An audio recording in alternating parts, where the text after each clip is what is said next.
హల్లెలూయా. హల్లెలూయా. దేవుని నామానికి మహిమ కలుగును గాక. మరొకసారి మనం ఇక్కడ కూడుకోవడానికి దేవుడు ఇచ్చిన అవకాశాన్ని బట్టి దేవునికి కృతజ్ఞతలు చెల్లించుకుందాం. దేవునికే మహిమ. అయితే మనం ఈరోజు పాఠ్యభాగంలో నుంచి కొన్ని విషయాలను మనం మాట్లాడుకుందాం. అది మొదటిగా మనం ఆదికాండం 11వ అధ్యాయం 4వ వచనం నుంచి 9వ వచనం వరకు చదువుకుందాం.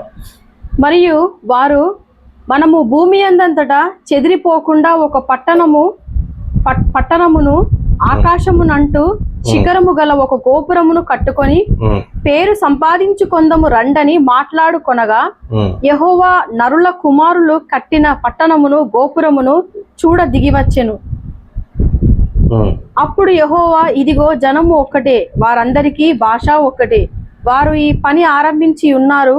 ఇక మీదట వారు చేయదలుచు ఏ పని అయినను చేయకుండా వారికి ఆటంకమేమీ నుండదు. ఓకే. అదేవిధంగా యెషయా గ్రంథం 53:1-3 వరకు చదువుకుందాం.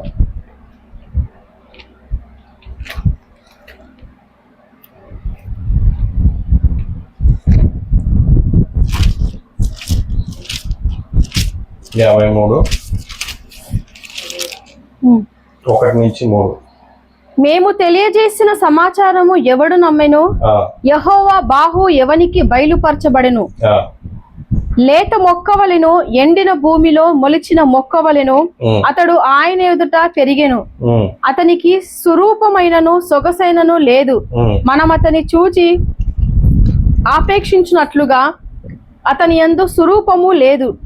అతడు తృణీకరింపబడిన వాడును, ఆయను మనుష్యుల వలన విసర్జింపబడిన వాడును, వ్యసనాకాంతుడు గాను, వ్యాధిని అనుభవించిన వాడుగాను, మనుష్యుల చూడనొల్లని వాడుగాను ఉండెను.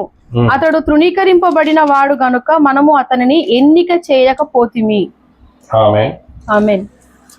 అదే విధంగా మనం అపోస్తుల కార్యం 2వ అధ్యాయం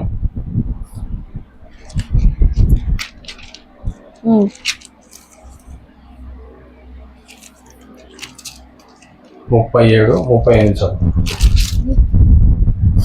వారు ఈ మాట విని హృదయములో నొచ్చుకొని, సహోదరులారా, మేమేమి చేతుమని పేతురును కడమ అపోస్తులను అడగగా, పేతురు, మీరు మారు మనస్సు పొంది పాప క్షమాపణ నిమిత్తము ప్రతివాడు యేసుక్రీస్తు నామమున బాప్తిస్మం పొందుడి, అప్పుడు మీరు పరిశుద్ధాత్మ అను వరము పొందుదురు. ఆమేన్. చదవబడిన లేఖనం దేవుడు దీవించును గాక.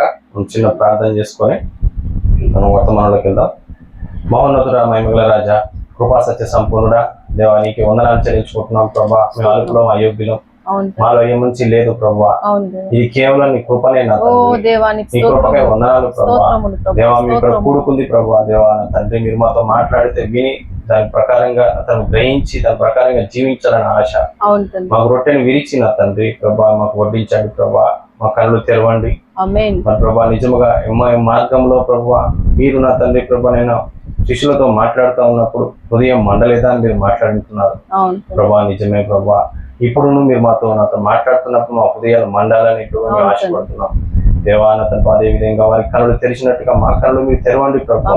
మరి అదే విధంగా నా తండ్రి ప్రభా వారి నా తన హృదయాలు ప్రభానైనా మరి మరణానంతరం సువార్త వైపు నా తన ప్రభా తిరిగినట్లుగా మా హృదయాలను ప్రభా హృదయాలు తిరిపే పరిచయం నా తండ్రి ప్రభా. మీరు మాకు సహాయం చేయండి. మీరు లేకపోతే మేము ఎన్ని కూటములు కలిగి ఉన్నా గానీ, మేము ఎన్ని మీటింగ్లు పెట్టుకున్నా గానీ ప్రయోజనం లేదు. మేము ఎన్ని మాట్లాడినా ప్రయోజనం లేదు. కానీ ఒక్క మాట అయినది మీ మాట ఏమిటో చాలు నా తండ్రి ప్రభా. అది మీరు మాట్లాడితే వినాలని మేము ఆశతో వచ్చుంటున్నాం. మా దగ్గర అసలు ఏమీ లేదు ప్రభా. దేవా మేము వట్టివారము ప్రభా. మేము జన్మ పాపలము నా తండ్రి.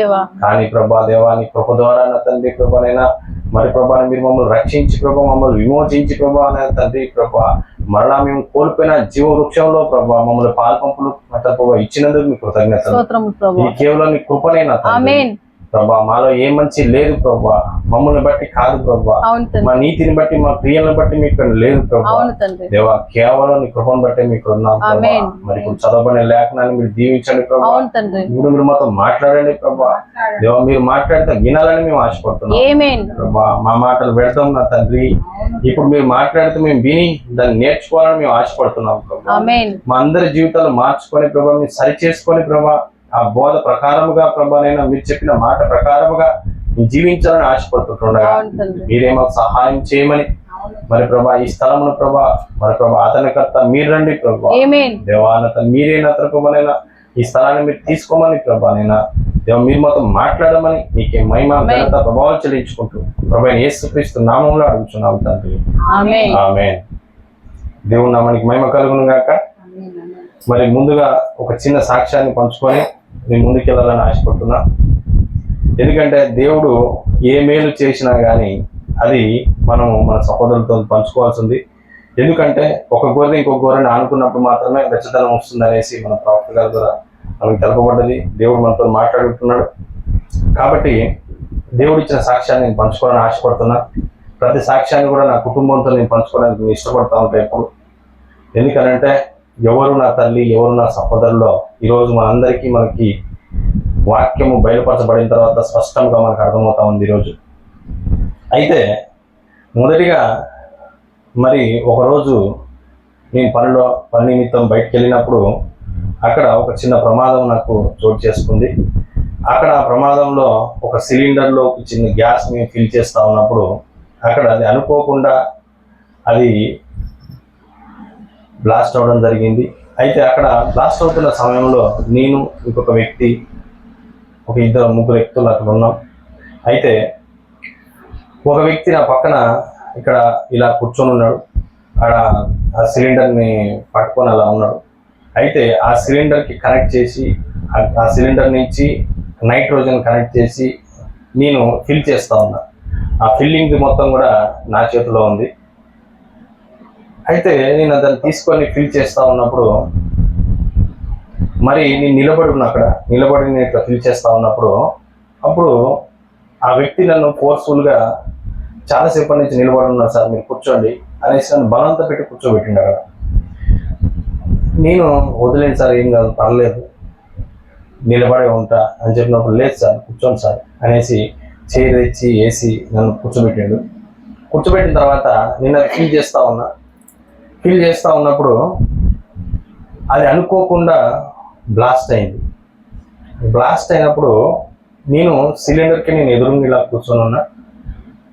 అది బ్లాస్ట్ అయిపోయింది. బ్లాస్ట్ కాగానే సిలిండర్కి పక్కనున్న వ్యక్తికి అతనికి తొడ మీద పెద్ద గాయమైంది. అది బ్లాస్ట్ కాగానే ఆ చేతుల ఏళ్ళన్నీ ఇరిగిపోయినాయి. అక్కడ పైన ఉన్న ఫ్యాన్ తగిలి ఆ ఫోర్స్కి ఫ్యాన్ అంతా ఇరిగిపోయింది. అది పెట్టిన చైర్ కూడా ఇరిగిపోయింది.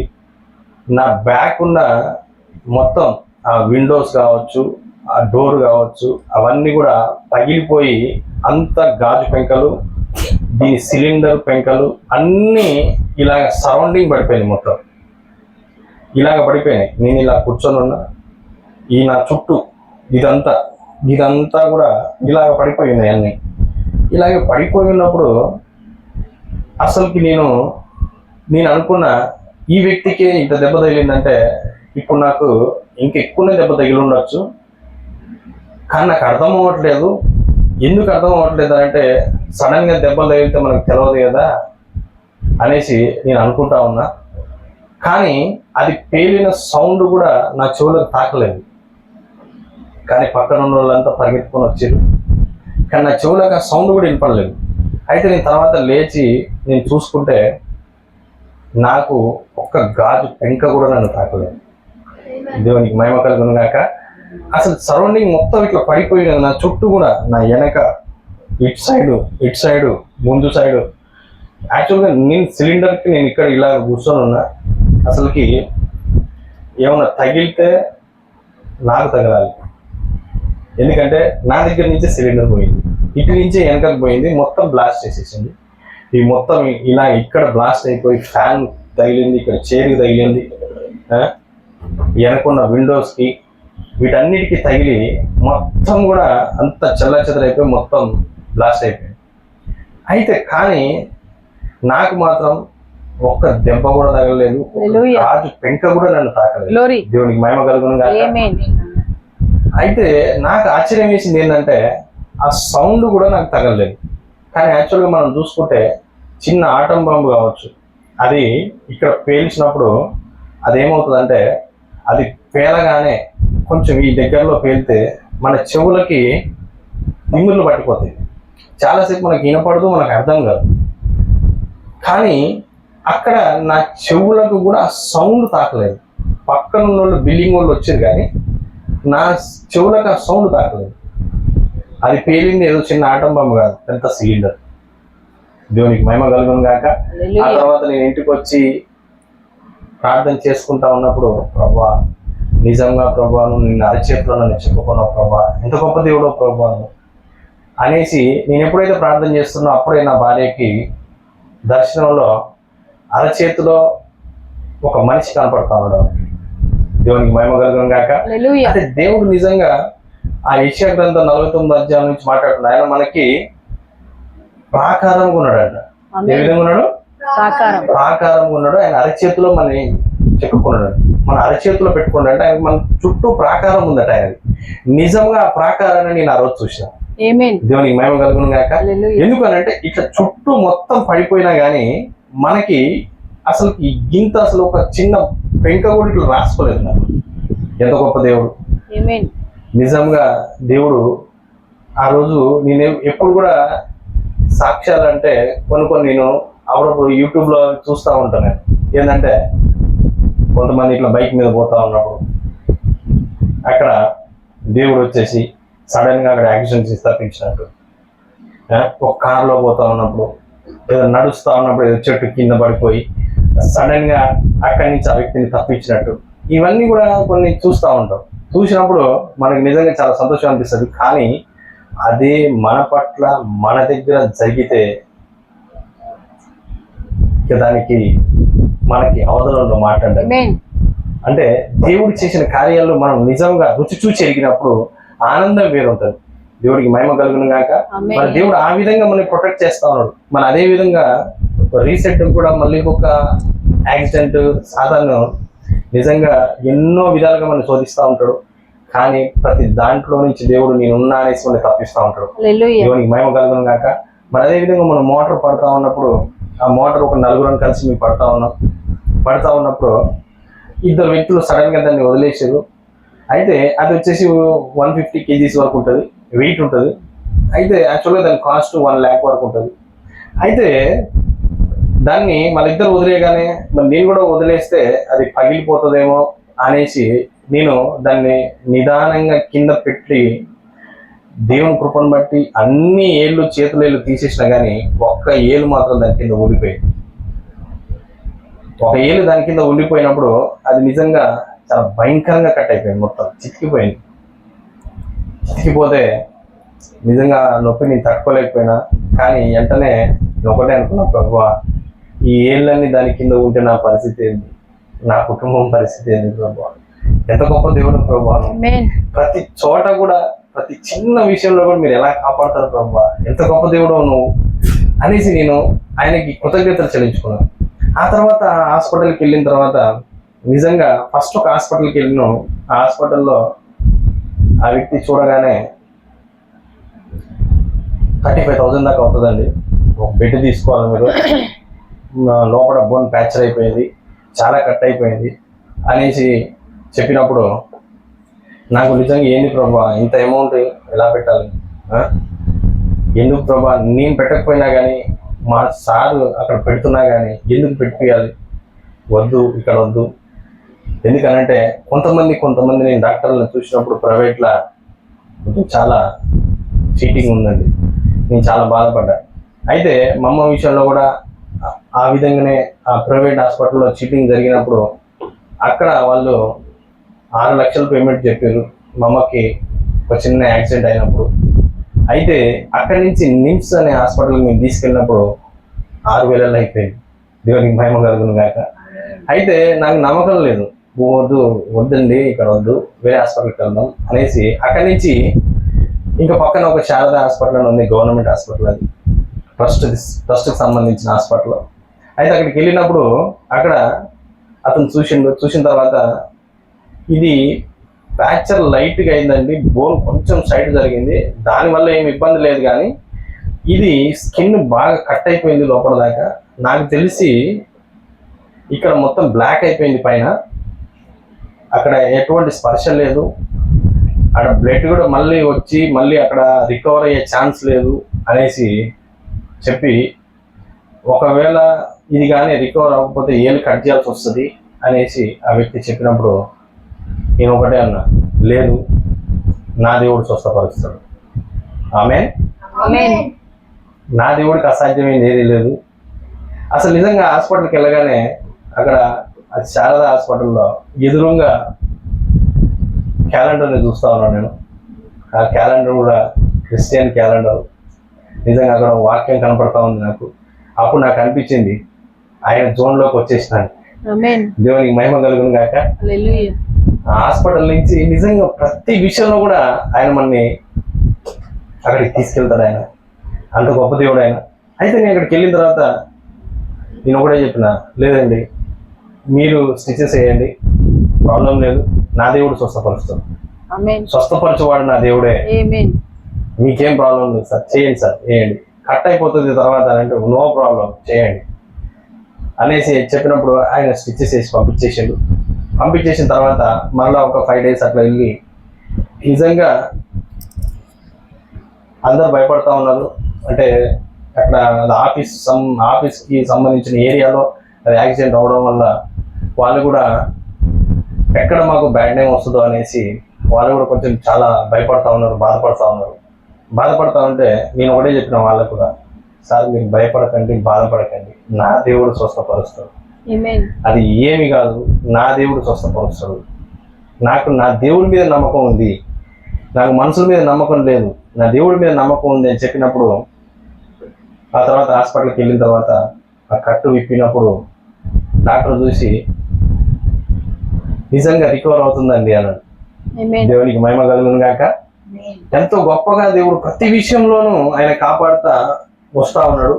ఇది కేవలం ఆయన కృప. ప్రతి విషయంలోనూ చిన్న చిన్న విషయాల్లో కూడా ఆయన మనని కాపాడుతూ ఉన్నాడు. నిజంగా అది చూసినప్పుడు నాకు ఎంతో సంతోషం వేసింది. కానీ ఈ దెబ్బ తగిలిన తర్వాత నాకు కొన్ని మంచి జరిగింది. ఏంటి అని అంటే, కొన్ని విషయాలలో మా తల్లిదండ్రులు కూడా మాతో మాట్లాడుకుంటున్నారు, మా అక్క చెల్లెళ్ళు మాతో మాట్లాడుకుంటున్నారు. కొన్ని సందర్భాల్లో కొన్ని ఇన్సిడెంట్ల వల్ల జరిగినప్పుడు కొంచెం బాధ వేసింది, బాధపడతా ఉన్నా. ఆ విషయాలల్లో బాధపడతా ఉన్నప్పుడు ఎప్పుడైతే ఈ దెబ్బ తగిలిందో అందరు ఫోన్ చేసి ఏమైందా, ఎట్లుంది, బాగుందా అనేసి అందరూ ఆప్యాయంగా మాట్లాడినప్పుడు నాకు ఈ దెబ్బ మంచిదే అనిపించింది. ఎందుకు అంటే ఆ దెబ్బ వల్ల మళ్ళీ వాళ్ళ దగ్గరికి వచ్చేసి అందరు నాతో మాట్లాడినప్పుడు నేను చాలా సంతోషించిన. అదే విధంగా కాకుండా ఇంకా కొన్ని విషయాలలో నేను అంతకంటే ఎక్కువ సంతోషించాను. ఎందుకంటే మా ఆత్మీయులు కూడా కొంతమంది నాతో మాట్లాడుకుంటా కొన్ని విషయాలల్లో కొన్ని చిన్న చిన్న మిస్అండర్స్టాండింగ్స్ వల్ల మాట్లాడుకుంటున్నప్పుడు నేను చాలా బాధపడ్డా. నేను ఇది ఓపెన్గా మాట్లాడుతున్నా. నా కుటుంబం అంటే నేను నిజంగా నా రక్త సంబంధికులు అంటే ఈ లోక రక్త సంబంధికులు కాదు, కానీ నాకు ఆత్మ సంబంధమైన రక్త సంబంధికులకే ఎక్కువగా నేను ప్రిఫరెన్స్ ఇస్తాను. నాకు ఎక్కువ ఇష్టం. ఎందుకు అనంటే ఆ ఆనందం వేరు, అక్కడ ఉండే ఆ సంతోషం వేరు, అక్కడ మాకు వచ్చే వెచ్చదనం వేరు, మేము ఎదిగే విధానం వేరు. కాబట్టి దీన్ని బట్టి నేను ఎక్కువగా సంతోషిస్తా ఉంటాను. దేవునికి మహిమ కలుగును గాక. ఇవన్నీ కూడా దేవుడు సెట్ చేసి మళ్ళా మాకు ఒక సంతోషాన్ని ఇచ్చింది. నేను ఎప్పుడు కూడా ఒకటే, ఏదన్నా తప్పు అనిపించింది అనుకోండి, నేను దాన్ని చెప్పేయడానికి ఇష్టపడతా. ఎందుకు అనంటే నా ప్రేమ కపటంతో కూడుకున్న ప్రేమగా ఉండడానికి నేను ఇష్టపడను. అక్కడ నాకు నిందొస్తుందా, నా వెనక్కి ఇంకిద్దరు ముగ్గురు ఉన్నారా నాకు సపోర్ట్ చేయడానికి అనేసి నేను దాన్ని చూడడానికి నేను ఇష్టపడను. ఒకవేళ తప్పు అనిపిస్తే అది నాలో ఉన్నా కానీ నేను స్టేజ్కి చెప్పేస్తా, నేను ఈ తప్పులో ఉన్నా, నన్ను క్షమించండి, నా గురించి ప్రార్థించండి అనేసి నేను ఓపెన్గా నేను చెప్పుకున్నాను నా స్టేజ్లో. ఎందుకు అనంటే ఇక్కడ కావాల్సింది మనం ఏదో చేయడం, మనం ఏదో పొందుకోవడం కాదు, మన మార్పు, మనం మారడం కావాలి. ఏం కావాలి? మనం మారడం కావాలి. మనము దేవుడికి దగ్గర అవడం కావాలి. దేవుడు మనతో మాట్లాడడం కావాలి. కానీ ఇక అంతకు మించి మనకి ఇంకేం అవసరం లేదు. దీనికే నేను ఎక్కువగా ప్రాధాన్యత ఇవ్వడానికి ఇష్టపడతా ఉంటా. మరి అదే విధంగా చాలా విషయాల్లో నుంచి కూడా దేవుడు మమ్మల్ని అక్కడి నుంచి ఎన్నో ప్రమాదాల నుంచి తప్పించుకుంటూ తీసుకొని వచ్చి మమ్మల్ని నిలబెడతా ఉన్నాడు. ఒక్కొక్కసారి ఎందుకు దేవుడు మాకేం చేయలేదు, ఏంటి దేవుడు అనేసి మేము నిరుత్సాహపడి మేము పక్కకు జరిగిపోయినా కానీ ఆయన నేనున్నా అనేసి చేయి పట్టుకున్నప్పుడు, ఆ ప్రేమను చూసినప్పుడు నిజంగా అసలు ఇక ఏడుపు తప్ప ఇంకా వేరే ఏముండదండి. నిజంగా నా దేవుడు నిజంగా ఆ విధంగా నన్ను కాపాడుతూ, నన్ను అక్కడి నుంచి తప్పిస్తూ ఇప్పటి వరకు నన్ను నడిపిస్తా ఉన్నాడు. దేవునికి మహిమ కలుగును గాక. మీరందరూ కూడా నా గురించి ప్రార్థించండి. ఇంకా మాకు ఇచ్చిన పనిలో ఇంకా నేను నమ్మకంగా ఉండలాగున, దేవుడు ఏదైతే నాకు చెప్పిండో దాన్ని చేయాలని నేను ఆశపడతా ఉన్నా, ఆ విషయంలో నేను నమ్మకంగా ఉండలాగున మీరందరూ నా గురించి ప్రార్థించండి. మరి ఇప్పుడు చిన్న సాక్ష్యం దేవుడు దీవించిన కాక మనం ఇప్పుడు చిన్న పాఠ్యభాగంలోకి వెళ్దాం. అయితే ఈరోజు ఏంటంటే నేను ఏదో గొప్ప మర్మాలను కానీ ఏదో గొప్ప గొప్ప విషయాలను కాదు, కానీ నేను సామాన్యతలో దాగి ఉన్న క్రీస్తు అనే దాని విషయంలోనే దాని నుంచి దేవుడు కొన్ని విషయాలు మాట్లాడడానికి ఈరోజు దేవుడు నాకు అనుమతి ఇచ్చిండు. అదేంటంటే అసలు గందరగోళం, సామాన్యతలో దాగి ఉన్న క్రీస్తు, అసలు గందరగోళం ఏ విధంగా ఉంది గందరగోళం సంఘాలలో, అసలు సామాన్యత అంటే ఏంటి, అసలు మనం ఈ సామాన్యతలకు మనం ఎప్పుడు రాగలం, ఎలా రాగలం అనే దాని గురించి కొంచెం చిన్నవి మనం చూద్దాం. అయితే మన యొక్క ముఖ్య ఉద్దేశం ఏంటంటే మనకి తండ్రి యొక్క వాగ్దానం ఏంటి? ఈరోజు మనకి ఏవేలు ప్రవచనం యొక్క నెరవేర్పు ఏంటి? ఏవేలు ప్రవచనం యొక్క నెరవేర్పు. ఏదైతే పిల్లల హృదయాలు తండ్రుల తట్టు తిప్పే పరిచర్య యొక్క నెరవేర్పులో ఉన్నాం మనం. ఎక్కడున్నా? పిల్లల హృదయాలు తండ్రుల తట్టు తిప్పే పరిచర్య. ఇప్పుడు ఇది కావాలి మనకి మెయిన్. అయితే ఇక్కడ ఇది కావాలి అని అంటే మనం పొందుకోవాల్సింది ఒకటి ఉంది. అది పొందుకోనంత వరకు మనం దీన్ని పొందుకోలేము.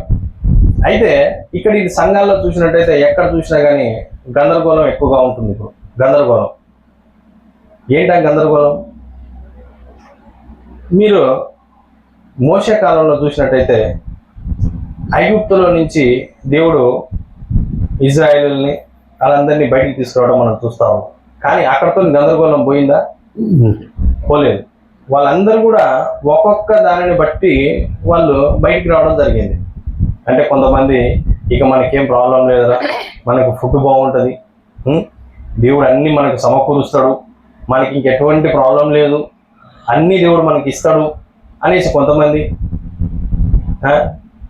ఇంకొంతమంది ఏంటంటే సంపాదించుకోవడం, ఇంకొంతమంది మేము కూడా దీన్ని బోధించుకుంటే మాకు కూడా డబ్బులు వస్తాయి అని ఇంకా కొంతమంది. ఇవన్నీ గందరగోళంతోనే అందరు బయటకు వచ్చారు. కానీ కొంతమంది ఇద్దరు మాత్రమే వాగ్దాన భూమిలోకి వెళ్ళేట కొరకు బయటకు వచ్చారు.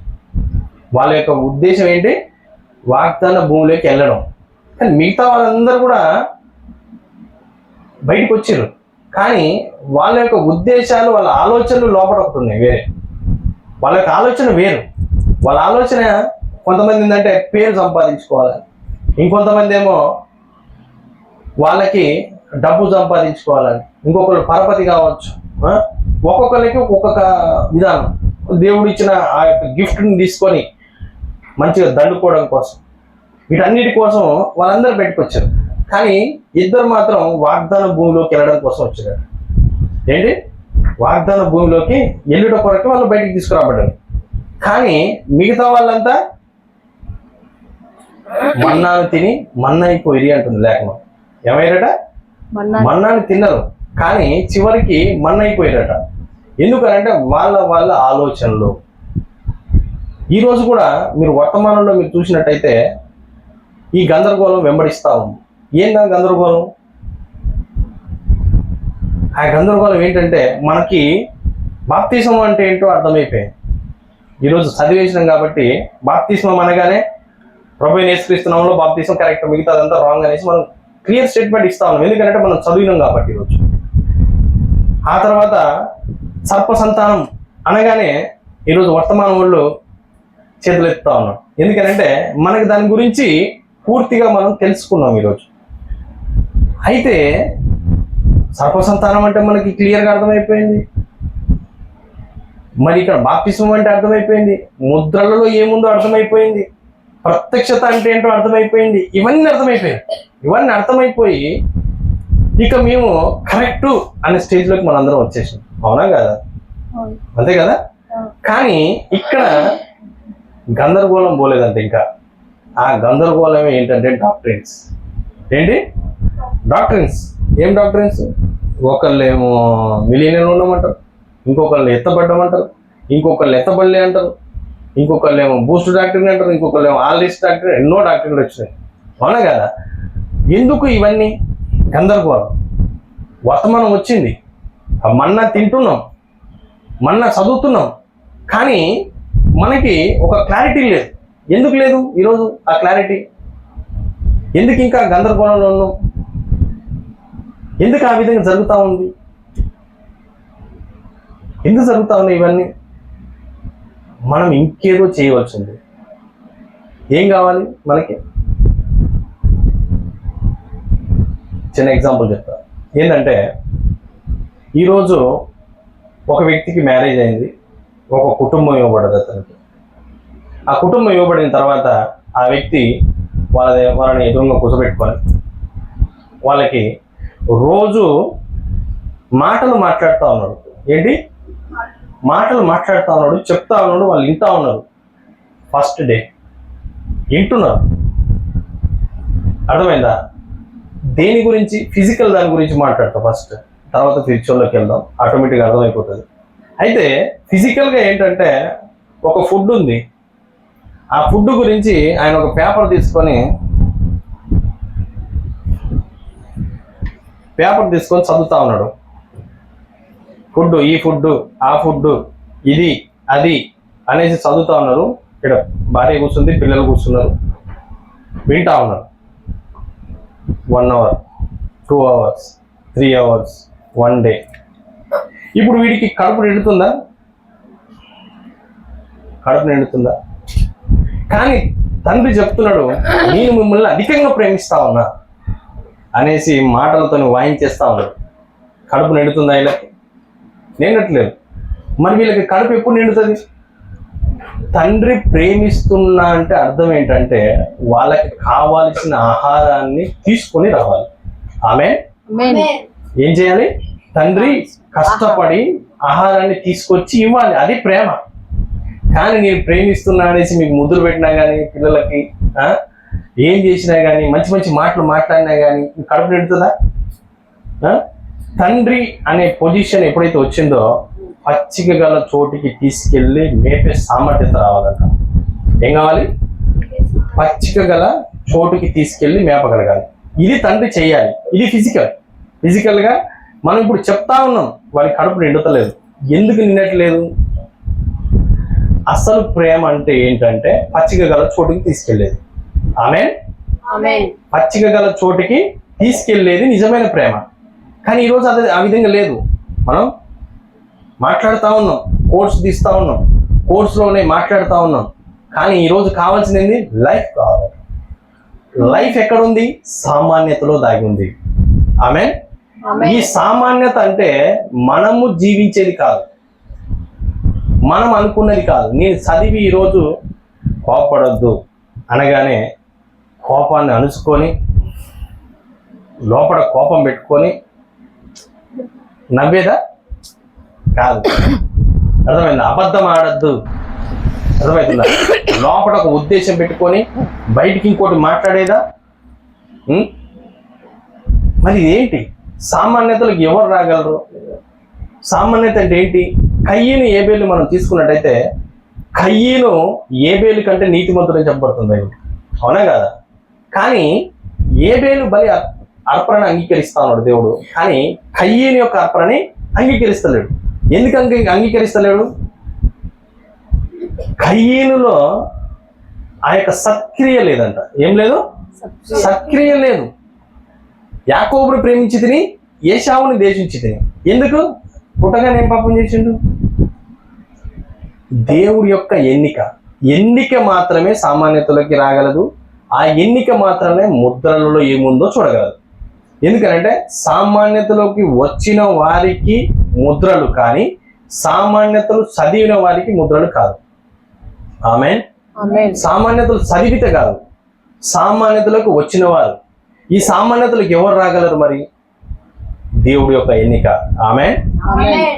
దేవుడు జగత్ పునాది వేయబడక ముందు ఎన్నికున్న ఎన్నిక మాత్రమే రాగలదు. మిగతా వారు ఎవరు కూడా అక్కడికి రాలేరు. ఎందుకు అనంటే దేవుడు ఎన్నుకున్న వారే ఇప్పుడు ఆయన పిల్లలు ఆయన చెప్పిన మాట వింటారంట. ఏం చేస్తారు? ఆయన పిల్లలు ఆయన చెప్పిన మాట వినడానికి ఇష్టపడతారు. ఏం చెప్తున్నారో అది చేయడానికి ఇష్టపడతారు. అంతేగాని వాళ్ళ సొంత ఆలోచనలు అక్కడ పెట్టడానికి ఇష్టపడరు. వాళ్ళ సొంత మాటలు అక్కడ పెట్టడానికి ఇష్టపడరు. ఏదో వాళ్ళు కావాలని ఏదో కోరుకోరు. ఎందుకు అనంటే వీళ్ళు తిరిగి జన్మించిన జనాంగం. ఆమేన్. ఎందుకు అనంటే ఈరోజు ఇవన్నీ గందరగోళాలు ఎందుకు వచ్చినాయి? ఎందుకు ఈ విధంగా కొట్టుకుంటా ఉన్నారు? ఎందుకు ఈ విధంగా అరుచుకుంటా ఉన్నారు? ఎందుకు ఈ విధంగా కోపాలు తాపాలు? వ్యక్తిగత సహవాసం లేకపోవడం వల్ల, తిరిగి జన్మించిన అనుభవం లేకపోవడం వల్ల.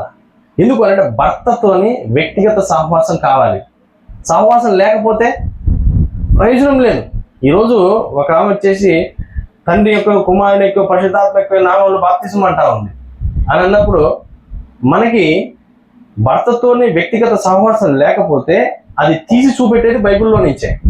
ఎక్కడి నుంచి తీసి పెడతా ఉన్నారు? బైబిల్లో నుంచే. ఆ బైబిల్లో నుంచే తీసి చూపెట్టినప్పుడు ఇది నిజమే కదా, ఆయన చెప్పింది రాంగ్ అనుకుంటా. ఏంటంట? ఆయన చెప్పింది రాంగ్ అనుకుంటా. ఇప్పుడు ఇక్కడ చూపెట్టబడుతుంది కదా, ఇక్కడ కనపడుతుంది కదా, మరి అర్థమైందా? ఇక్కడ కనపడుతుంది కాబట్టి ఇది రైట్ ఏమో. ఇంకొక ఆయన వచ్చేసి యేసు నామంలో బాప్తిసం అంటాడు. అనగానే ఆయన కొన్ని బైబిల్లో నుంచి వర్సెస్ చూపెట్టగానే ఆమె ఇది నిజమేమో. ఇంకొక ఆయన వచ్చేసి ప్రభువైన యేసుక్రీస్తు నామంలో బాప్తిసం అంటాడు. కొన్ని లేఖనాలు తీసి చూపెట్టగానే ఇది నిజమేమో అనేసి మనం ఏంటంటే గందరగోళంలో పడిపోతా ఉంటాం. ఏంటిది? గందరగోళం. ఎందుకు ఈ గందరగోళం అంటే ఆ సామాన్యతలకు మనం వెళ్ళలేదు. ఆమేన్. ఆ వ్యక్తిగత సహవాసంలోకి మనం వెళ్ళలేదు. ఈరోజు మనం చదివిన దాని మీద మనం ఆధారపడతా ఉన్నాం, మనం విన్న దాని మీద మనం ఆధారపడతా ఉన్నాం. కానీ అక్షరానికి మధ్యలో ఉన్న జీవం మీద మనం ఆధారపడలేదు. ఆమేన్. అందుకని గందరగోళం అంతా. ఈరోజు వధువుకి ఉన్న క్లారిటీ ఏంటి? ఈమె అన్నిటిని వర్తమానం అని చెప్పుకుంటా ఉన్నాం కదా. ఈ యొక్క గందరగోళంలో ఎందుకు ఈమె ఆవేశాల్లోకి వెళ్తా ఉంది? ఎందుకు ఈమె కన్ఫ్యూజన్ లో ఉంది? అయ్యో, నిజంగా ప్రవక్త గారు ఉండుంటే మనకి కన్ఫ్యూజన్ ఉండకపోయేది. పోయి మనం అడుగుతుండే. ఏంటంట? మనం పోయి అడుగుతుంటే ఏమని? వీళ్ళు ఈ విధంగా అంటారు, ఈ డాక్టర్ని అంటారు ఏంటి, మిలీనియన్లు ఉండమంటారు ఏంటి, ఎత్తపాట్లు ఉండమంటారు ఏంటి, ప్రవక్త గారు మీరు చెప్పండి అనేసి మనం అడిగేవాళ్ళం. అయ్యో, నిజంగా ప్రవక్త గారు లేడే అనేసి మనం ఈరోజు చాలా మంది బాధపడేవారు ఉన్నారు, అట్లా ఆలోచించేవారు ఉన్నారు. కానీ నేను ఒకటే చెప్తాను, ఏంటంటే ప్రవక్త గారు కాదు అది చెప్పింది. ఎవరు చెప్పారు? పరిశుద్ధాత్ముడు అక్కడి నుంచి మాట్లాడుతూ ఉన్నాడు. అక్కడి నుంచి వాయిస్ ఆఫ్ గాడ్. ఇప్పుడు ఆ వాయిస్ ఆఫ్ గాడ్ వెళ్ళిపోలే, ప్రవక్త గారు రంగం మీద నుంచి పోయిండు, కానీ వాయిస్ ఆఫ్ గాడ్ అక్కడే ఉంది. ఆమేన్. మరి అదే వాయిస్ ఆఫ్ గాడ్ ఇక్కడికి వస్తే మరి అది రివీల్ చేయడా? ఆమేన్. మరి రివీల్ చేసినప్పుడు ఈమె వీళ్ళందరూ అంటా ఉంటారు, ప్రభువైన యేసుక్రీస్తు నామంలో బాప్తిసం అనేసి, ఇలా తండ్రి యొక్క, కుమారుని యొక్క, పరిశుద్ధాత్మ నామంలో బాప్తిసం అంటా ఉన్నారు. అన్నప్పుడు ఈమె వెళ్తుంది, వెళ్ళి రూమ్లోకి వెళ్ళి భర్తను అడుగుతుంది. ఎవరు అడుగుతుంది? ఏమిటయ్యా, వీళ్ళేమో తండ్రి యొక్క, కుమారుని యొక్క, పరిశుద్ధాత్మ నామంలో బాప్తిసం అంటా ఉన్నారు.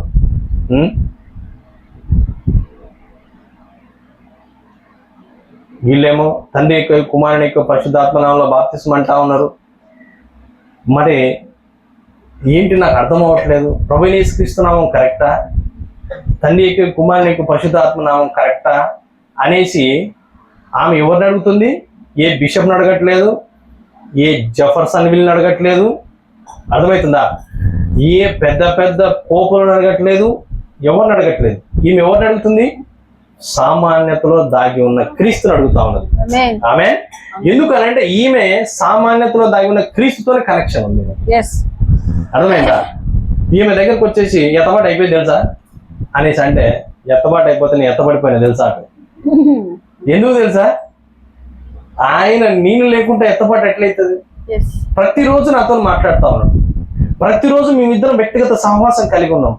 ప్రతిరోజు నాకు ఏం చేయాలనో ఎలా చేయాలనో డైలీ బ్రెడ్ ఇస్తా ఉన్నాడు. అర్థమవుతుందా? ఏం బ్రెడ్ ఇస్తున్నాడు? Daily bread. ప్రతి దినము నాతో సంభాషణ జరుగుతుంది, నా తండ్రితో, నా భర్తతో. రోజు ప్రతిదినం మాట్లాడుకుంటా ఉన్నాం. ఎందుకు అనంటే ఆయన మాట్లాడితే నేను మాట్లాడితే ఆయన నాతో మాట్లాడుతూ ఉన్నాడు. ఎప్పుడు ఈ కనెక్షన్ వస్తుంది? మరి నీవు సరెండర్ అయినప్పుడు, నీ స్థానాన్ని నువ్వు గుర్తెరిగినప్పుడు, ఈ గందరగోళం నుంచి విడుదల. ముద్రలు అనగానే మనం ముద్రలు తీసుకొని మాట్లాడుకోవడానికి ఇష్టపడతా ఉంటాం. ఈ ముద్రలు ఎట్లా చెప్పింది తెలుసా, ఆ ముద్రలు అట్లా చెప్పింది తెలుసా, అర్థమవుతుందా? ఈ కోడ్లు ఇట్టుంది తెలుసా, ఆ కోడ్లు అట్టుంది తెలుసా అనేసి మనం చాలా ఎగ్జైట్గా ఫీల్ అయిపోతా ఉంటాం. ఈరోజు తెలవగానే వర్తమానం కొంచెం తెలిసిందంటే కథం ఇంకా. కానీ వర్తమానం తెలవడం వల్ల ప్రయోజనం లేదు, రిటర్న్ వర్డ్ వల్ల ఎటువంటి ప్రయోజనం లేదు, రివీల్ వర్డ్ వల్ల ప్రయోజనం. ఏముంది? నీకు రివీల్ చేయబడాలి. హిస్టరీ కాదు, హిస్టరీలో ఉన్న దేవుణ్ణి కాదు. మనం చూడాల్సింది ఎక్కడ? ప్రజెంట్ ఇప్పుడున్న క్రీస్తుతో మనం సహవాసంలో ఉండాలి. ఆమె వ్యక్తిగత సహవాసంలో ఉండాలి. ఆయన ప్రతిదినం మనతో మాట్లాడటం మనం చూడాలి. మనం ప్రతిదినము ఆయన మనతో మాట్లాడుతూ మన కుటుంబాన్ని పోషించడం మనం చూడాలి. మరి నిజంగా తిరిగి జన్మించిన వ్యక్తి ప్రతిదినము చేసే విధానం ఏ విధంగా ఉంటుందంటే, ఆయనతో వ్యక్తిగత సహవాసం లేకుండా జీవించలేడు. ఆమె ప్రతిదినం ఎందుకనంటే పోయి అడుగుతాడు. ఈరోజు అంతా కూడా ఎట్లయిపోయిందంటే షార్ట్ కట్. ఎట్లా? ఒక్క నిమిషంలో మెసేజ్ అర్థం కావాలి, ఇంతనే చెప్పాలి, మొత్తం అర్థం కావాలి. ఎందుకంటే టైం లేదు. ఈరోజు ప్రార్థన అనగానే ఒక 5 నిమిషాలు 10 నిమిషాలు, కానీ అప్పట్లోనే 3 గంటలు ప్రార్థించారట. ఉదయం నుంచి సాయంత్రం వరకు ప్రార్థించారట. ప్రార్థనలోనే ఉన్నారంట, ఉపవాసాలు ఉన్నారంట. కానీ ఈరోజు అంత సమయమే లేదు మనకు.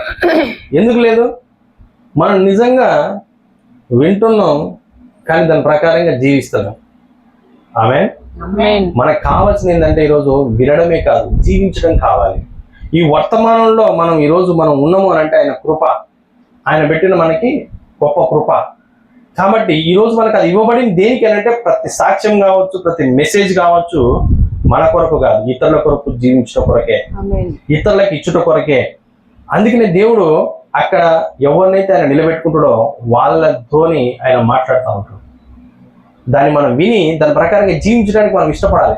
ఈరోజు మనం మెసేజ్ అనగానే గొప్ప గొప్ప వర్తమానాలు తీసేసి మనం మాట్లాడడానికి మనం ఇష్టపడతా ఉంటాం. కానీ ఫస్ట్ ఆఫ్ ఆల్ మన లైఫ్ మార్చుకోవడానికి మనం ఇష్టపడాలి. మనం సామాన్యతలకు వెళ్ళడానికి ఇష్టపడాలి. మన జీవితాన్ని మార్చుకోవడానికి మనం ఇష్టపడాలి. ఓ ప్రభా, నన్ను క్షమించండి. ఈ రోజు నుంచి నేను మొత్తం ఈ బైబిల్ గ్రంథం అంతా నేను చదివి, వింటున్నారా? ఈ గ్రంథం అంతా చదివి నేను ఇందులో పాటించకపోతే నాకు ఏమైనా ప్రయోజనం ఉందా? లేదు. కానీ ఇందులో ఒక్క వాక్యం నాకు తెలిసినా కానీ దాని ప్రకారంగా నేను జీవిస్తే ప్రయోజనం ఉంది నాకు. ఆమేన్. ఏదైతే మనకి తెలపబడుతుందో దాని ప్రకారంగా జీవించడానికి మనం ఇష్టపడాలి. మనకి దేవుడు ఏం చెప్తుందో దాని ప్రకారంగా జీవించడానికి మనం ఇష్టపడాలి. ఈరోజు అసలుకి చాలా మందికి గందరగోళం ఏంటంటే, ఉన్నది ఉన్నట్టే మనం మాట్లాడుకోవాలి. ఏంటి? ఉన్నది ఉన్నట్టే. ఇందులో నుంచి ఒక పొల్లు తీసినా ఒక పొల్లు కలిపినా శాపగ్రస్తులు అవుతారు. అంటే ఇందులో నుంచి ఒక పొల్లు తీయద్దు, ఒక పొల్లు కలపద్దు. కానీ ఉన్న దాని యొక్క బయలుపాటు వధువు మాట్లాడుతుంది. ఆమేన్. ఎందుకు అని అంటే, ప్రతి కాలం గుండా మనం చూసుకున్నట్టయితే మోషే కాలంలో ఉన్న వర్తమానం, ఈ నోహు కాలంలో ఉన్న వర్తమానం మోషే వెంబడించలేదు. మోషే కాలంలో ఉన్న వర్తమానం ప్రభువైన యేసుక్రీస్తు వెంబడించలేదు. ప్రభువైన యేసుక్రీస్తు చేసిన దాన్ని ఇప్పుడు మరలా వచ్చి పౌలు గారు ఆ విధంగానే చేయలేదు. అర్థమవుతుందా? అపోస్తులు ఆ విధంగా చేయలేదు.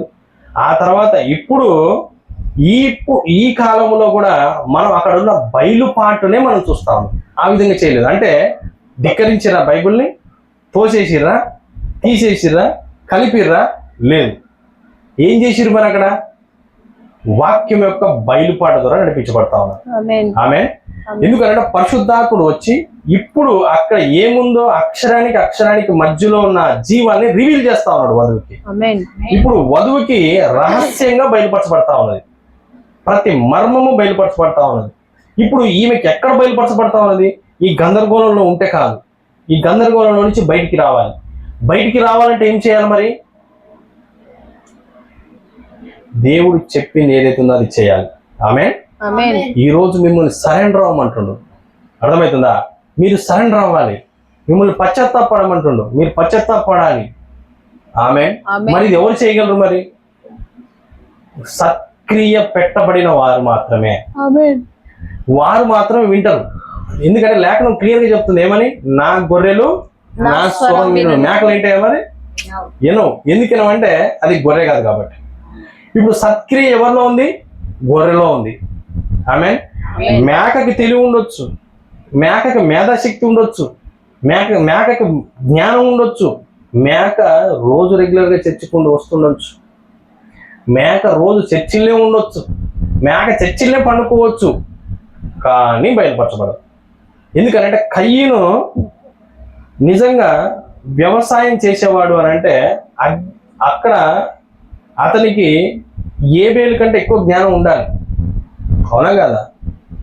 తెలిసి ఉండాలి విత్తనాలు ఎలా వేయాలి, విత్తనాలు ఎలా సేకరించాలి, మనం ఎలా దున్నాలి, ఎంతవరకు ఎంత డెప్త్లో పెట్టాలి, ఎలాగ మనం చర్చికి రావాలి, ఎలాగ మనం పాటలు పాడాలి, ఎలాగ నిలబడాలి, ఎలాగ మాట్లాడాలి, ఎలాగ చదవాలి, ఇవన్నీ కూడా ఏబేలు కంటే ఎక్కువ తెలిసి ఉండాలి. అందుకనే కదా కయ్యను కోపం వచ్చింది. నాకు ఇవ్వకపోతే ఇవ్వకపోయినా వాడికి ఎందుకు ఇచ్చినావు? అర్థమవుతుందా? మరి దేవుడు ఏమంటున్నాడు? సత్క్రియ చేసిన అలా అంటున్నాడు. అరే నేను ఎందుకు చేయలేకపోయినా సత్క్రియ? మరి నీ తండ్రి యొక్క స్వభావాన్ని నువ్వు కలిగి ఉన్నావు అంటాడు. మరి ఎఫెసీయులకు రాసిన పత్రికలో ఏం మాట్లాడుతున్నావు? జగత్ పునాది వేయబడక ముందే ఆ సత్క్రియ మీలో పెట్టబడ్డది. అది మీరు ఏదో గొప్ప చేయడం వల్ల మీకు అది రాలేదు, కానీ మీకు ఉచితమైన కృప ద్వారా మనకి ఇవ్వబడదట అది. ఆమేన్. దీన్ని బట్టి మనం ఎంత కృతజ్ఞతలు చెల్లించాలి దేవుడికి. ఈరోజు వర్తమానంలో మనం వర్తమానాన్ని పట్టుకొని తిరగడం వల్ల మనం సంతోషించేది కాదు. ఈ వర్తమానం ఈరోజు ప్రతిరోజు మనకి రివీల్ చేయబడుతూ మన్ని ఉత్తేజము ఆ ఉజ్జీవంలోకి నడిపిస్తా ఉన్నప్పుడు మనం సంతోషించాలి. ఆమేన్. కానీ వర్తమానం పట్టుకొని తిరగడం వల్ల ఏం ప్రయోజనం? నా జీవితం మారకపోతే, అవునా కదా? వర్తమానం పట్టుకొని తిరగడం వల్ల ఏం ప్రయోజనం? ఎటువంటి ప్రయోజనం లేదు. కానీ ఈరోజు ఈ వర్తమానం ఏం చెప్తుంది దాని ప్రకారంగా మనం జీవించడానికి మనం ఇష్టపడాలి. ఈరోజు నిజంగా చాలా మందికి ఇప్పుడు ఈ ఎంటైర్ మెసేజ్లోనైతే ఈ వర్తమానంలో ఈ గందరగోళాలు చాలా ఉన్నాయి. ఎందుకు ఉన్నాయి అని అంటే, ఇంకా ఎందుకు ఆ విధంగా మనం ఇబ్బంది పడతా ఉన్నామంటే వ్యక్తిగత సహవాసం లేకపోవడం వల్ల. వ్యక్తిగత సహవాసం ఉందనుకో, ఆ వ్యక్తి ఎక్కువ మాట్లాడు, ఆ వ్యక్తి ఎక్కువగా అతను నువ్వు కౌంటర్ వేయగానే రీకౌంటర్ వేయడానికి ఇష్టపడు. నువ్వు నిజంగా నువ్వు మంచోడి కాదు తెలుసా అని అనగానే నేను మంచోని కాదా అనేసి లేవడు. అర్థమవుతుందా? ఆయన మంచి ఏంటో తెలుసు, ఆయన నడిపిస్తుంది ఏందో తెలుసు, ఆయన ఎక్కడుందో తెలుసు. ఆమేన్. ఎందుకు అని అంటే వ్యక్తిగత సహవాసాన్ని ఆయన కలిగి ఉన్నాడు. ఎవరితోని? దేవుడితోని కలిగి ఉన్నాడు. ఈ రోజు వ్యక్తిగత సహవాసం కలిగి ఉంటే, వివాహం చేయబడితే ఆమెకి ఏముంటది? భర్త యొక్క ప్రతి గుణ లక్షణం ఆమెకు అర్థమవుతా ఉంటది. భర్త ప్రతిదీ ఆమెతో మాట్లాడుతూ ఉంటాడు. ఆమె పెద్ద ఏదో కొండ లెక్కాల్సిన అవసరం లేదు, గుట్ట లెక్కాల్సిన అవసరం లేదు. ఆమె చేయాల్సిన పని చిన్న పనే. ఏం పని తెలుసా? భర్త చెప్తాడు చేయాలంతే. ఆమె ఈ రోజు నేను బుక్కులు తీసుకొని లోపలికి పోయి డోర్లు వేసుకొని గంటలు చదివేసి నేను తీసుకొని రావాల్సిన అవసరం లేదు. జస్ట్ మనం ఇక్కడ వెళ్ళి ఈ రోజు అనుదిన ఆహారం నాకు అనుగ్రహించు ప్రభువా, నా ప్రియుడా ఈరోజు ఏంటి మాకు పెట్టిన ఆహారం ఏంటి, నా కుటుంబానికి పెట్టిన ఆహారం ఏంటి, మా కుటుంబంలో డైలీ బ్రెడ్ ఏంటి ప్రభువా, ఈ రోజు నా కుటుంబానికి శారీరకంగా నేను వెళ్ళి ఆ ఫుడ్ని తీసుకొని వచ్చేసి కష్టపడి ఎండని చూడకుండా వానని చూడకుండా వెళ్ళి కష్టపడి నేను తీసుకొచ్చి నా కుటుంబానికి నేను పోషించుకుంటా ఉంటా. ప్రతి ఒక్క భర్త తండ్రి చేసేది ఇది. అదే విధంగా ఆత్మీయంగా కూడా ఆ విధంగా వెళ్ళి మనం పోరాడాలి ఈరోజు. ఆమె పోరాడి అక్కడి నుంచి మన ఆహారాన్ని తీసుకొని వచ్చి మన కుటుంబానికి మనం పోషించుకోవాలి. అక్కడ మన భర్త మనకి ఇస్తా ఉంటాడు. నిజంగా ఆ ఎలిజబెత్ మరియల యొక్క ఆ సంభాషణ నేను విన్నప్పుడు నాకు చాలా సంతోషం వేసింది బైబిల్లో. ఏంటంటే నిజంగా ఆ ఎలిజబెత్కి మరియకి పరిశుద్ధాత్ముడు వచ్చి మాట్లాడుతూ ఉన్నాడు. ఆమె గర్భం ధరించింది ఎలిజబెత్, ఇక్కడ మరియా గర్భం ధరించింది పరిశుద్ధాత్మ ద్వారా. ఇక్కడ ఎలిజబెత్లో నిజంగా ఒక కుమారుడు పుడతాడని చెప్పబడ్డది. ఆమెలో ఆ బాప్తిసం ఇచ్చి యోహాను ఉన్నాడు, కానీ అక్కడ మృతుడై ఉన్నాడు, లోపల చనిపోయి ఉన్నాడు.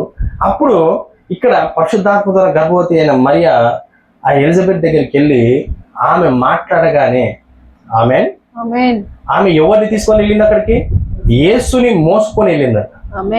ఆమె అక్కడికి యేసుని మోసుకొని వెళ్ళి ఆమె మాట్లాడగానే అక్కడ అప్పటి వరకు కదలని శిశువు అంట గంతులేస్తా ఉన్నాడట. ఆమె ఇప్పుడు కూడా మనము కూడా ఆ క్రీస్తుని కలిగి మనం అక్కడికి వెళ్ళినప్పుడు ఎక్కడైతే చల్లారబడతా ఉన్నదో మంట, అక్కడ మరలా రగిలించబడ్డ మనం చూడాలి.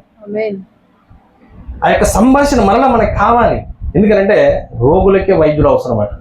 ఈరోజు మనం వైద్యులతోనే సమాసం చేయడానికి ఇష్టపడతా ఉన్నాం, వైద్యులతోనే మాట్లాడడానికి ఇష్టపడతా ఉన్నాం. ఎందుకు అని అంటే వాళ్ళు వాళ్ళ స్టేటస్ ప్రకారంగా మాట్లాడుకోవడానికి, వాళ్ళ స్టేటస్ ప్రకారంగా జీవించడానికి ఇష్టపడతా ఉన్నారు. కానీ నిజముగా క్రీస్తు నీలోకి వస్తే నీవు రోగుల గురించి ఆలోచిస్తూ ఉంటావు, అక్కడి నుంచి లాగుడ కొరకు నువ్వు ఇష్టపడతా ఉంటావు. ఎందుకంటే పౌలు గారు అంటాడు, నేను ఏదైతే ఆ కృపావరాన్ని పొందుకొని ఉన్నానో అందులో ఒక్క కృపావరం అన్నా వీళ్ళు పొందుకోవాలని నేను ఆశతో ఎదురు చూస్తున్నా అంటాడు. ఆమేన్. మనకి ఈరోజు ఏం కావాలి? తిరిగి జన్మించిన అనుభవంలో కావాలి, అంటే వ్యక్తిగత సహవాసం కావాలి, మనము సామాన్యతలోకి రావాలి. మనం సామాన్యత అనగానే సిరిగిపోయిన గుడ్డలు, సింపుల్ జుట్టు, చెప్పులు కాళ్ళకి లేకుండా అరిగిపోయిన చెప్పులు వేసుకుని తిరిగేది కాదు సామాన్యత. అంటే తిరిగి జన్మ. ఆమె దేవుడు చెప్పిన వాగ్దాన ప్రకారంగా జీవించడం. అప్పుడు మాత్రమే మనము ఆయన యొక్క ఉద్దేశం ఏందో మనం తెలుసుకోగలం. ఎందుకనంటే భర్త మనతో మాట్లాడుతూ ఉంటాడు, మనకు చెప్తా ఉంటాడు, నువ్వు ఈ విధంగా చెయ్యి, నీకేం ప్రాబ్లం లేదు. ఇది వచ్చేసి ఒక ఆయన వచ్చేసి తండ్రి ఎక్కువ కుమారుని ఎక్కువ పరిశుద్ధాత్మ ఎక్కువ నామంలో బాప్తిసం తీసుకోండి అనగానే వెళ్ళి భర్తను అడుగుతుంది. అడగగానే అది తప్పు, నువ్వు అక్కడి నుంచి పక్కకి వెళ్ళి అంటాడు. ఇక్కడ ఏ బిషప్ చెప్తలేడు, ఏ పోపు చెప్తలేడు, ఎవరో గొప్ప వ్యక్తి చెప్తలేడు. ఎవరు చెప్తున్నారు ఇక్కడ? భర్త చెప్తా ఉన్నాడు. ఎందుకు అని అంటే ఇక్కడ ఇది ఒకటే ఫైనల్. ఆమె ఏ మనిషి కాదు, దేవునికి మహిమ కలుగును గాక. ఇప్పుడు ఇక్కడ ఏం చెప్పబడుతుందో దాని ప్రకారంగా మనం జీవించాలి. దాని ప్రకారంగా మనం జీవించినప్పుడు మనం అక్కడి నుంచి తప్పించబడుతున్నాం. అర్థమవుతుందా? ఎవరో వ్యక్తి చెప్తే కాదు. ఈరోజు బాప్తిస్మము కొంతమంది అంటా ఉంటారు, ఏ నామంలో తీసుకుంటే ఏముందిలేండి. ఇప్పుడు నేను డినామినేషన్లో ఉన్న వారి దగ్గరికి వస్తున్నా, అయితే ఏ నామంలో తీసుకుంటే ఏముందిలేండి, ఏదో ఒక నామంలో తీసుకున్నాం కదా అనేసి అంటూ ఉంటారు. అన్నప్పుడు నిజంగా నా సహోదరులు చాలా మందికి నేను ఈ విషయాలు మాట్లాడుతూ ఉంటాను. అయితే నేను ఒకటే క్వశ్చన్ వేస్తా ఉన్నా, మీరు ఇప్పుడు విజయవాడ పోవాలనేసి మీరు అనుకున్నారు అనుకోండి. ఇప్పుడు మీరు బస్సులు ఉన్నాయి చాలా, ట్రైన్లు ఉన్నాయి చాలా, ఏ బస్సు ఎక్కితే ఏముందిలేండి అనేసి ఏ బస్సు పడితే పోయి ఆ బస్సులో కూర్చుంటే నువ్వు విజయవాడ పోతావా? పోవు. కానీ ఆ బస్సులకు ఒక పేరుంది, ఆ బస్సులో ఒక పేరుంది, ఆ పేరే విజయవాడ అని రాసింది. ఆమె ఇప్పుడు నువ్వు ఆ బస్సు ఎక్కాలి, ఆ బస్సు ఎక్కితేనే నువ్వు వెళ్ళాలనుకున్న గమ్యంలోకి నువ్వు వెళ్తావు. అంతేగాని ఏ బస్సు పడితే ఆ బస్సు ఎక్కుతా, ఏం కాదులేండి పోతుందిలేండి అంటే కండక్టర్ ఏం చేస్తాడు? వస్త్రం లేకుండా వస్తే అక్కడికి ఏమవుతుంది? ఆమె తోసివేయబడతామట. ఇప్పుడు మన పెళ్లి వస్త్రాన్ని ధరించుకొని పోవాలి. ఆమె అదే ప్రభువైన యేసుక్రీస్తు యొక్క నామంలో మనం అక్కడ ఆయన అంటున్నాడు, అదే అంటున్నాడు, నేనే జీవం, నేనే మార్గం, నేనే సత్యం, నా ద్వారా తప్ప తండ్రి యొద్దకి ఎవరు వెళ్ళలేరు. ఎందుకు? ఆయన చెప్తున్నాడు డైరెక్ట్ గా. చెప్పిన తర్వాత ఏ నామంలో అయితే ఉందండి, అది తీసుకున్నాం కదండి, మళ్ళీ తీసుకోవాలన్న అవసరమా? ఏదో బస్సు ఎక్కినాం కదా, ఇంకో దిగి మళ్ళీ ఇంకో బస్సు ఎక్కాలన్నా? ఎక్కకపోతే పోవు, ఎక్కితే పోతావు. అవునా కదా? ఈరోజు నువ్వు ఎక్కితే పోతావు, ఎక్కకపోతే పోలేవు. ఇప్పుడు నువ్వేం చేయాలి మరి? తండ్రి అనేది పేరా? కాదు. కుమారుడు అనేది పేరా? కాదు. పరిశుద్ధాత్ముడు అన్నది పేరా? కాదు. ఇవేంటి? బిరుదులు. తండ్రి అని అంటే ఎంతో మంది తండ్రులు ఉన్నారు లోకంలో. కుమారుడు అంటే ఎంతో మంది కుమారులు ఉన్నారు. ఆత్మలు ఎన్నో ఉన్నాయి. ఆత్మలు పరిశుద్ధాత్మ ఉంది, దురాత్మ ఉంది. మరి ఇప్పుడు నువ్వు ఎక్కడ ఏ నామంలో బాప్తిసం తీసుకొని ఎటు వెళ్తా ఉన్నావు? ఇప్పుడు కరెక్ట్ అయినది నువ్వు ఎక్కాలి. కానీ కొంతమంది వాళ్ళకి అర్థం కాకుండా యేసుప్రభు చెప్పింది ఫైనల్ అండి. ఏం చెప్పిండు యేసుప్రభు? తండ్రి యొక్కయు, కుమారుని యొక్కయు, పరిశుద్ధాత్మ యొక్కయు నామములో మీరు బాప్తిసం తీసుకోండి అనేసి ప్రభు యేసుక్రీస్తు చెప్తా ఉన్నాడు శిష్యులకి. ఎవరితో చెప్తుండేది? శిష్యులకు చెప్తున్నాడు. ఇక్కడ ఏకవచనం మాట్లాడుతా ఉన్నాడు. తండ్రి యొక్కయు, కుమారుని యొక్కయు, పరిశుద్ధాత్మ యొక్కయు నామములోకి అంటున్నాడు. ఇప్పుడు నీలో కూడా 3 ఉన్నాయి: శరీరము, ప్రాణము, ఆత్మ. ఓ శరీరమా అని పిలిస్తే నువ్వు పలుకుతావా? ఓ ఆత్మ అని పిలిస్తే పలుకుతావా? ఓ రక్తమా అని పిలిస్తే పలుకుతావా? ఎందుకు? ఈ 3 కలిపి ఒక పేరు ఉంది. ఓ శ్రీలతను, శ్యాములను అనగానే ఆ వెంటనే ఇటు తిరిగి చూస్తావు. ఎందుకనంటే ఈ 3 కలిపి ఒక పేరు పెట్టబడ్డది. ఆ 3 కలిపి ఒక పేరుంది, అదే ప్రభువైన యేసుక్రీస్తు. ఆమేన్. ఇది తెలపబడిన తర్వాత, అందుకే వాళ్ళు ఎప్పుడైతే ఇది తెలపబడ్డదో దీన్ని తీసుకొని వెళ్ళి దేవుడు తర్వాత ఏమంటాడు? ఆ మేడగదిలో కనిపెట్టుకొని ఉండమంటాడు. వీళ్ళు వెళ్ళి అక్కడ కనిపెట్టుకొని ఉన్నప్పుడు అక్కడ పరిశుద్ధాత్ముడు వచ్చి, ఉపాధ్యాయుడు వచ్చి రివీల్ చేస్తాడని చెప్పిండు. ఇప్పుడు పరిశుద్ధాత్ముడు వచ్చి ఆ నామం ఏంటో రివీల్ చేస్తాడు పేతురుకి. ఆమేన్. ఇప్పుడు ఆ పేతురు ఆ నామం రివీల్ చేయబడిన తర్వాత అందరు కూడా బయటకు వచ్చేసి రొమ్ము విరుచుకొని అప్పుడు వాళ్ళు వీరి భాషలో మాట్లాడాను అంటాడు. అప్పటి వరకు ఉంది గందరగోళం. అప్పటి వరకు గందరగోళం వీడలేదు. మరి గందరగోళం ఎప్పుడు వీడింది? మరి పరిశుద్ధాత్మను పొందుకున్న తర్వాత, వాళ్ళు ఆ మేడగది అనుభవం వచ్చిన తర్వాత.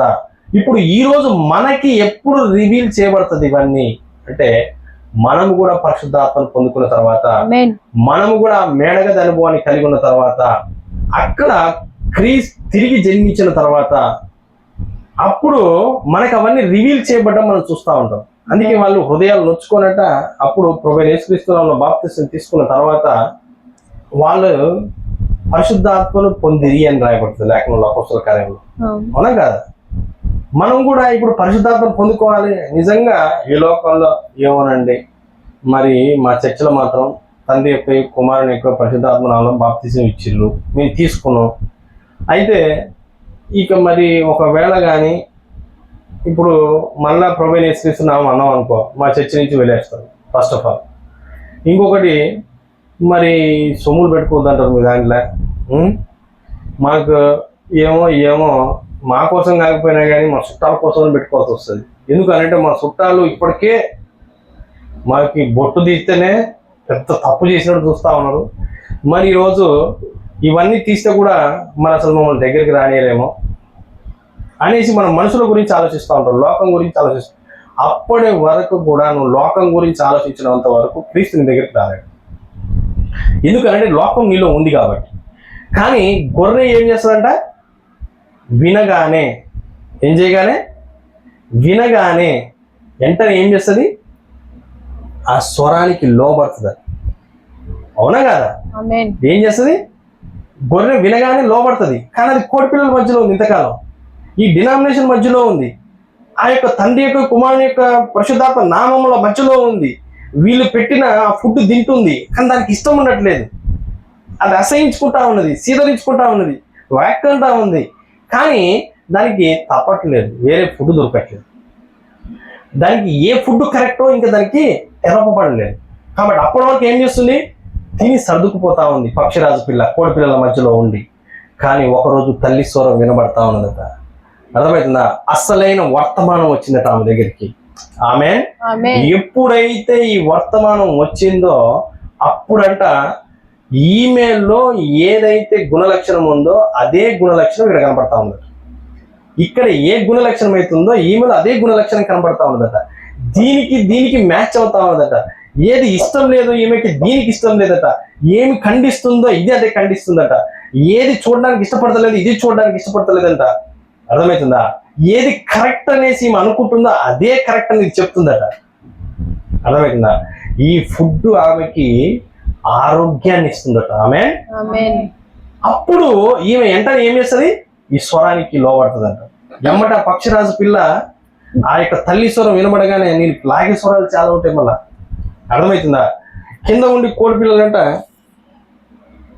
పిచ్చిదా యాడికే కుడతావు, మనకి రెక్కలు ఎంత ఉంటాయి తెలుసా నీకు? కింతే ఉంటాయి.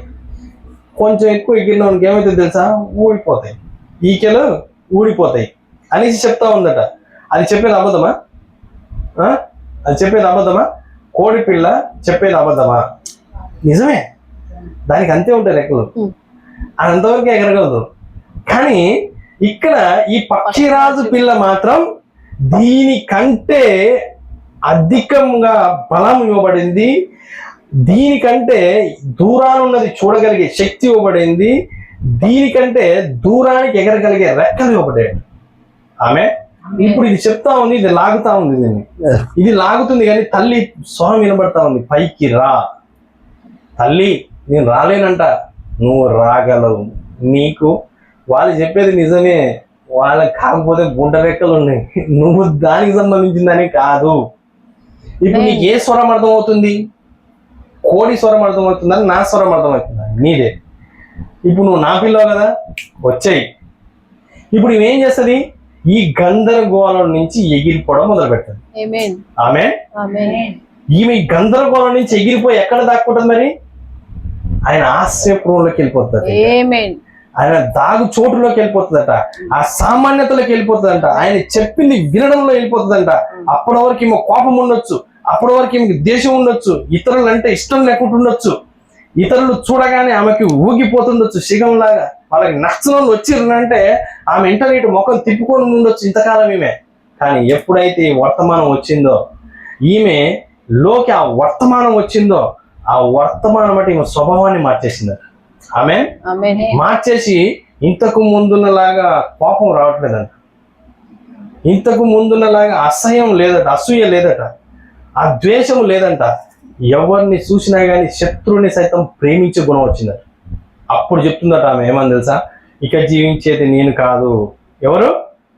క్రీస్తే. మన పౌలు గారు అదే విధంగా చెప్తా ఉన్నాడు. ఎందుకంటే పౌలు గారి గురించి మనకు తెలుసు, అర్థమవుతుందా? మన ప్రవక్త గారు కూడా అదే అంటాడు, నేను చచ్చిపోయి 30 సంవత్సరాలు అయిందంటాడు. ఇక జీవించేది నేను కాదు, ఎవరట? క్రీస్తే. ఈ రోజు మనము కూడా ఇక జీవించేది మేము కాదు, క్రీస్తే అని చెప్పగలిగే స్థితిలోకి రావాలంటున్నాడు. మనము తిరిగి జన్మించిన అనుభవంలోకి రావాలంట, పశ్చాత్తాపడాలంట, మారు మనసు పొందాలంట, మోకాళ్ళ అనుభవంలోకి వెళ్ళాలి. ముందు వర్తమానం మనకు అర్థం కావాలంటే మనము తలలు బద్దలు కొట్టుకునేది కాదు, మనం చేయాల్సింది ఏంటంటే వర్తమానానికి లోబడడం. ఆమె పశ్చాత్తాపడడం, ప్రభువా నేను అలుపుని ప్రభువా, నాకేమి తెలియదు. మరి ఇది ఎవరు చేయగలరు? మరి ఈ రోజు మనం వింటున్న అందరు చేయగలరా? చేయలేరు. కానీ ఎవరు చేయగలరు? సక్రియ పెట్టబడిన వారు మాత్రమే, జగత్పునాది వేయబడక ముందు ఎన్నిక చేయబడిన వారు మాత్రమే దీన్ని చేయగలరట. ఈరోజు నిజంగా మనకు కావాల్సింది ఏంటంటే తిరిగి జన్మించిన అనుభవం. ఆమె మనకి వర్తమానాలు ముందు అర్థం కావాలి అని అంటే అక్కడ మన భర్తతో వ్యక్తిగత సహవాసం కలిగి ఉండాలి. ఆ కనెక్షన్ లేకుండా మనం ఎన్ని విన్నా కానీ ఎన్ని చదివినా కానీ మనకు జ్ఞానం అధికం అవుతుంది, కానీ అక్కడ ఉన్నది ఏంటో మనకు అర్థం కాదు. అర్థమవుతుందా? ఇప్పుడు ఆ ముద్రల్లో వచ్చి సాతాను పనిచేసిన కుయుక్తిని మనం చూడగలం, చదువుతున్నాం, దాన్ని వినగలం. కానీ ఇప్పుడు పనిచేసే కుయుక్తిని మనం గుర్తెరగాలంటే పరిశుద్ధాత్మ మనలో ఉండాలి. ఆమేన్. లేకపోతే ముద్రలు నీకు రిటర్న్ వర్డ్ లో నీకు బుర్రలోకి ఎక్కుతాయి, అర్థమవుతుందా? కానీ నీవు తిరిగి జన్మించినట్టయితే, నువ్వు సామాన్యతలో ఉన్నట్టయితే రివీల్ వర్డ్ గా మారి నీ లోపల నుంచి వస్తుంది. ఆమేన్. ఈరోజు మనకు కావాల్సింది ఏంటి? చదివిన జ్ఞానం కావాలన్నా అంటే ఈరోజు చదవద్దా? లేదు, భర్త ఏం చెప్తా చేయండి. ఆమేన్. ఎందుకంటే అనుదిన ఆహారం మీరు తినండి, మీకు ఇచ్చిన కొలత చొప్పున మీరు తినండి, మీకు ఏ పనిలో పెడితే ఆ పనిలో ఉండడానికి ఇష్టపడండి. ఎందుకనంటే నువ్వు ఇప్పుడు ఒక 1/2 కిలో బిర్యానీ తినగలవు, ఆమె 1 కిలో బిర్యానీ తినగలదు, అర్థమవుతుందా? ఇప్పుడు నువ్వు ఆమె కిలో తింటుందని చూసినావు, చూడగానే అమ్మా మేము 1 కిలో తింటుంది, అర్థమవుతుందా? నేను కూడా ఎందుకు తినకూడదు అనేసి నువ్వు కిలో తింటే ఏమవుతుంది? నీ డైజెషన్ సిస్టమ్ వేరు, ఆమె యొక్క డైజెషన్ సిస్టమ్ వేరు. ఆమెకి కిలో తింటే అరుగుతుంది. ఎందుకంటే ఆమెకు అంతగా జీర్ణశక్తి ఇవ్వబడది. నీకు ఓన్లీ 1/2 కిలో తినాలి, నీకు అంతే పెట్టండు. నీ పని ప్రకారంగా నువ్వు తిను. తెలవకపోతే నువ్వు ఏం తింటావు? ఇష్టం వచ్చాడు పిచ్చి పిచ్చిగా తింటావు. తింటే ఏమవుతుంది? అదే ఫుడ్ నిన్ను అనారోగ్యానికి పాలు చేస్తారు. కాబట్టి ఈరోజు మనకి ఏం కావాలి? దేవుడు ఇచ్చిన దాని ప్రకారంగా మనం జీవించడానికి ఇష్టపడాలి. మన స్థానంలో మనం నిలబడడానికి ఇష్టపడాలి. ఈరోజు స్థానం అనగానే నిన్నదాకా ఈ స్థానం ఉండే కదా, మీరు ఆ స్థానంలోకి ఎట్టలేరు.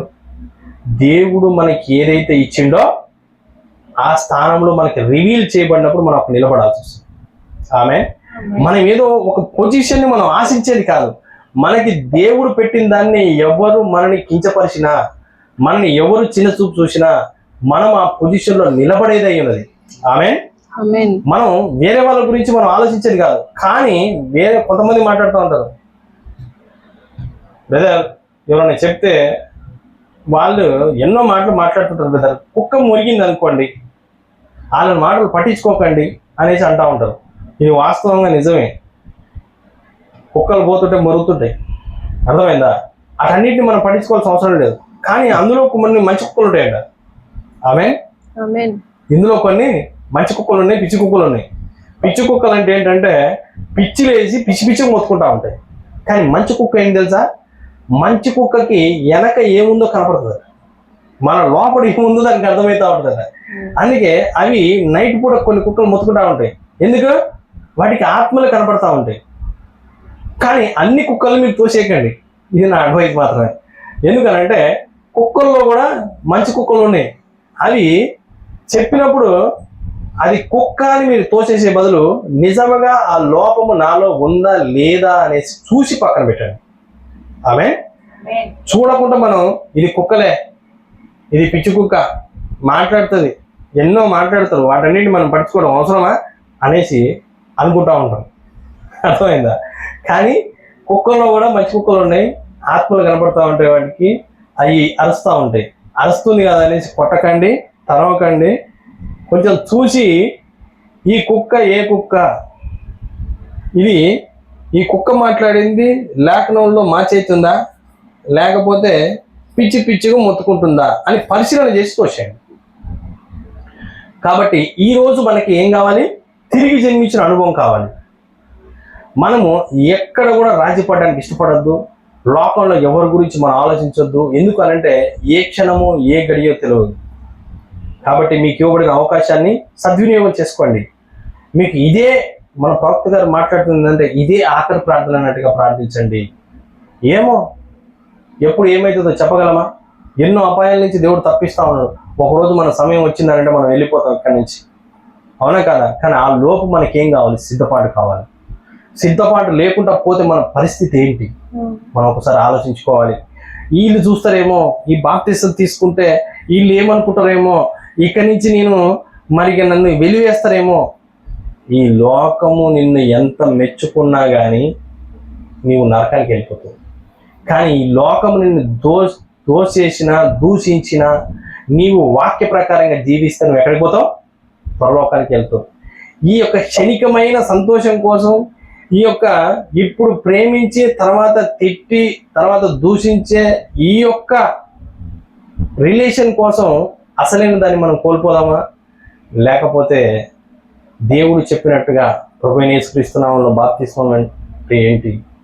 ఓ ప్రభువా నిజమే కదా, ఎందుకు మాకు ఊకే పదే పదే ఈ విషయాలు చెప్తా ఉన్నారు అనేసి మనం ఒకసారి గ్రహిద్దామా? ఎందుకనంటే లేఖనం ఏం చెప్తుందో అది చేయండి. ఏ మనిషి మాట కాదు, కానీ లేఖనం ప్రకారంగా లేఖనం ఏం చెప్తే దాన్ని చేయడానికి ఇష్టపడండి. దేవుడి చిన్ని మాటలను దీవించును గాక. ఎందుకనంటే ముందుగా మనం సామాన్యతలోకి వచ్చేది అయి ఉన్నది. మనం సామాన్యతలోకి రావాలి. ప్రార్థించండి. ఇంకా మనం మెల్లమెల్లగా కొన్ని వర్తమానాలు మనం తీసుకొని వెళ్దాం. ముద్రలోకి వెళ్ళాలని నేను ఆశపడుతున్నా. ముద్రలు మనకి బయలుపరిచిన వర్తమానం ఏదైతుందో దానిని మనం ముందుకు తీసుకెళ్ళడానికి నిజంగా ఏదో ఆశించి కాదు, కానీ ఏదో మనం ఇది కావాలి ఇది చెయ్యాలి అన్నట్టు కాదు, కానీ దేవుడు పెట్టిన దాని ప్రకారంగా ముందుకెళ్ళడానికి నేను ఇష్టపడతా ఉన్నా. ఈ చిన్న మాటలని దేవుడు దీవించును గాక. God bless you all.